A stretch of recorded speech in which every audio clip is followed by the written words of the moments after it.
Halo semuanya, pada video kali ini kita akan membahas tentang dasar-dasar perilaku individu dalam organisasi. Setiap organisasi pada dasarnya terdiri dari individu-individu yang memiliki latar belakang, kemampuan, dan karakter yang berbeda-beda. Perbedaan inilah yang membuat perilaku setiap orang di tempat kerja tidak pernah sama. Ada yang cepat beradaptasi, ada yang butuh waktu, ada yang sangat aktif berbicara, ada juga yang lebih nyaman bekerja secara tenang. Semua itu adalah bagian dari perilaku individu. Perilaku individu dipengaruhi oleh beberapa faktor penting. Salah satunya adalah karakteristik biografis seperti usia, jenis kelamin, status pernikahan, dan masa kerja. Usia misalnya tidak selalu berhubungan langsung dengan tingkat produktivitas. Banyak anggapan bahwa semakin tua seseorang maka produktivitasnya menurun. Padahal belum tentu demikian. Justru karyawan yang lebih tua dan memiliki masa kerja yang lebih lama biasanya cenderung lebih loyal dan kecil kemungkinannya untuk mengundurkan diri.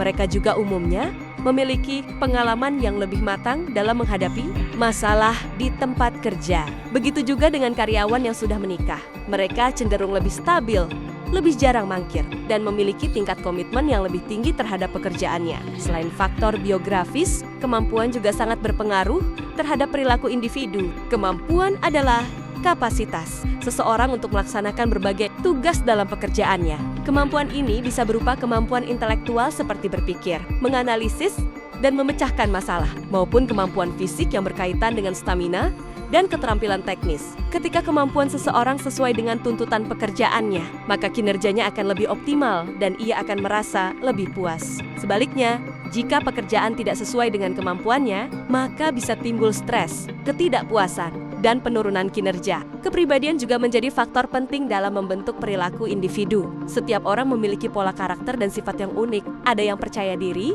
ambisius, mudah bergaul, atau bahkan cenderung pendiam. Kepribadian ini memengaruhi cara seseorang berinteraksi dengan rekan kerja, cara menghadapi tekanan, serta cara menyelesaikan konflik. Oleh karena itu, memahami kepribadian sangat penting agar kerjasama dalam tim bisa berjalan dengan baik.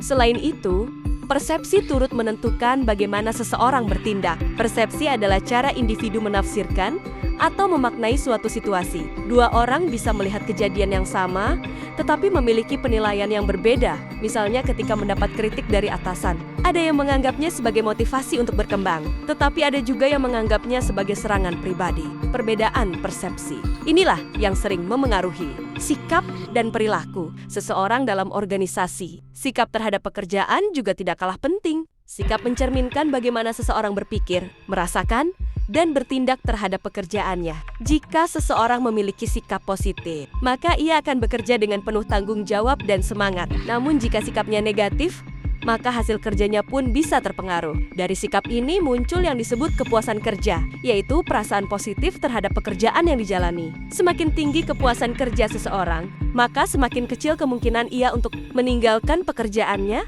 atau menunjukkan perilaku negatif, seperti sering absen. Dari penjelasan tersebut, dapat kita pahami bahwa perilaku individu dalam organisasi dipengaruhi oleh berbagai faktor yang saling berkaitan, mulai dari karakteristik pribadi, kemampuan, kepribadian, persepsi, hingga sikap dan kepuasan kerja. Dengan memahami dasar-dasar perilaku individu, organisasi dapat menempatkan orang yang tepat pada posisi yang tepat, meningkatkan produktivitas, serta menciptakan lingkungan kerja yang lebih harmonis dan efektif. Semoga penjelasan ini dapat membantu kita lebih memahami bagaimana perilaku individu terbentuk dan mengapa hal tersebut sangat penting dalam kehidupan berorganisasi. Terima kasih.